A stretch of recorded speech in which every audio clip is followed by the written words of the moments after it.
நான் ஒண்ணு சொல்லட்டுமா? சொல்லுங்க.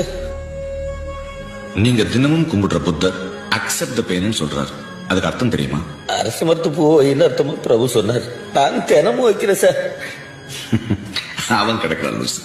இப்போ அக்செப்ட் த பெயின்னா வழியை ஏத்துக்கணும்னு அர்த்தம். அதான் வாழ்க்கை. என்ன சார் இது கேனத்தனமா இருக்கு? எதுக்கு சார் வலி ஏத்துக்கணும்?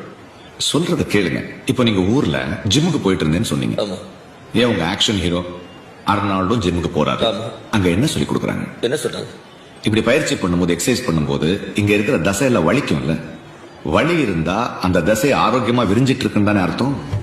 அந்த வலி இருந்தா தானே உங்களால அந்த தசையை உணர முடியுது. அதே மாதிரிதான் வலி இருந்தாதான் வாழ்க்கையை உணர முடியும். இத பாருங்க, உங்க மகள் மருமகனோட பிரிவு அவங்க ஒருத்தர் மேல ஒருத்தர் வச்சிருக்கிற அன்பை அதிகமாக்கும். வாழ்க்கை அழகா இருக்கும். பிரச்சனையே இல்லாத வாழ்க்கை தான் சபிக்கப்பட்ட வாழ்க்கை.